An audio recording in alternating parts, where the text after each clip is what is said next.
امریکی صدر Donald Trump چین کے سرکاری دورے پر بیجنگ پہنچ گئے۔ چین کی جانب سے پروقار استقبال کیا گیا۔ ٹرمپ کی چینی صدر شی جن پنگ سے اہم ملاقات میں تجارت اور عالمی معیشت پر گفتگو اہمیت کی حامل رہے گی۔ امریکی صدر نے چین روانگی سے قبل میڈیا سے گفتگو میں واضح کیا تھا کہ ایران سے نمٹنے کے لیے امریکہ کو چین کی مدد کی ضرورت نہیں۔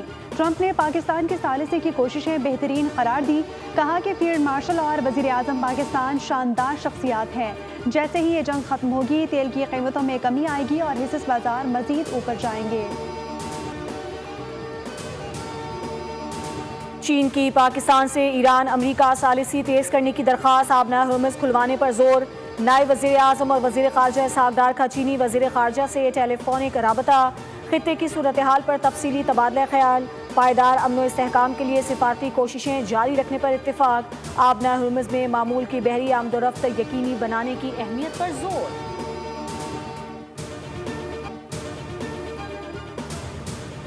ایران کی افواج ہر منظرنامے کے لیے تیار ہے۔ ترجمان ایرانی وزارت خارجہ اسماعیل بقائی کا دو ٹوک اعلان، کہا ایران سے دشمنی کرنے والوں کو سخت سزا دی جائے گی۔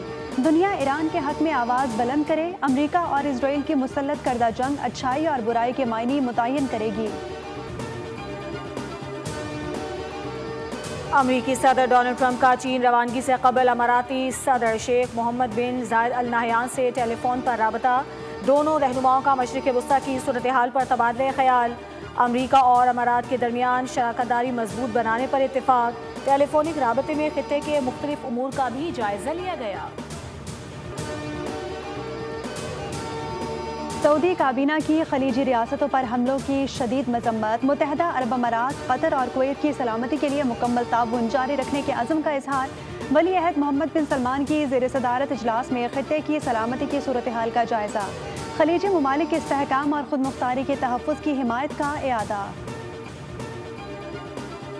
احتشام الحق ایک منجھے ہوئے صحافی ہیں۔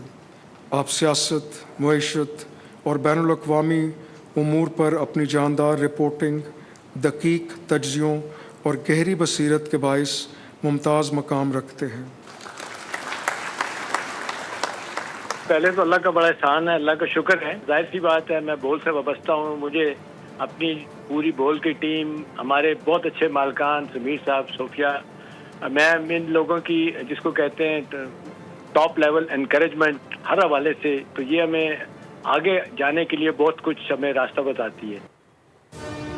ایوان صدر میں مختلف شعبوں میں نمایاں خدمات انجام دینے والوں میں تقسیم اعزازات کی تقریب، بول نیوز کے لیے اعزاز، صحافت کے شعبے میں بول نیوز سے وابستہ سینئر صحافی احتشام الحق کو ہلال امتیاز عطا کیا گیا۔ صدر مملکت آصف علی زرداری نے اعزاز سے نوازا۔ سینئر صحافی نے بول نیوز کا شکریہ ادا کیا۔ ادارے سے گفتگو میں بول کی پوری ٹیم کے لیے نیک خواہشات کا اظہار۔ میں اللہ تعالیٰ کا شکر گزار ہوں۔ اللہ تعالیٰ کی مہربانی کے بعد میرے ماں باپ کی دعائیں ہیں اور میری فیملی، میرے کولیگ جن کی یہ پاسبل ہوا، تو میں اپنی بول کی مینجمنٹ کا بھی شکر گزار ہوں جنہوں نے بہت وہ کوآپریٹ کیا۔ بول نیوز کے لیے ایک اور اعزاز، بول نیوز کے سینئر اینکر عادل عباسی کو بھی صحافت کے شعبے میں گراں قدر خدمات کے اعتراف میں صدارتی تمغہ امتیاز سے نواز دیا گیا۔ گورنر ہاؤس کراچی میں پروقار خصوصی تقریب میں اعزاز ادا کیا گیا۔ اعزاز ملنے کے بعد بول نیوز سے خصوصی گفتگو، تمغہ امتیاز کو بڑا اعزاز قرار دیا، ادارے کا بھی شکریہ ادا کیا۔ صدر مملکت نے جمہوریت کے لیے گراں قدر خدمات پر نوابزادہ نصر اللہ خان مرحوم کو نشان امتیاز سے نوازا۔ خدمات عامہ کے شعبے میں عرفان الحق صدیقی مرحوم کو نشان امتیاز عطا کیا۔ شہید لیاقت علی کے لیے ستارہ شجاعت، شہید کی والدہ نے ایوارڈ وصول کیا۔ ادب کے شعبے میں عطاء الحق قاسمی کو نشان امتیاز، شاہد آفریدی کو کھیل کے شعبے میں خدمات پر ہلال امتیاز سے نوازا گیا۔ توانائی کے شعبے میں اصلاحات پر وفاقی وزیر اویس اغاری کو ہلال امتیاز کے ایوارڈ سے نوازا گیا۔ منشیات اسکینڈل کی مرکزی کردار انمول عرف پنکی کا 3 روزہ جسمانی ریمانڈ منظور۔ گزشتہ روز عدالت نے جسمانی ریمانڈ کی استدعا مسترد کی تھی۔ پنکی کی گرفتاری سے متعلق مزید انکشافات، پنکی کو خفیہ ایجنسی نے 1 ہفتے قبل لاہور کے علاقے نواب ٹاؤن سے گرفتار کیا۔ ملزمہ لاہور میں کرائے کے گھر میں خود منشیات تیار کرتی تھی۔ منشیات کا نیٹ ورک کراچی میں سرگرم تھا۔ لاہور میں کبھی کوئی مقدمہ درج نہیں ہوا۔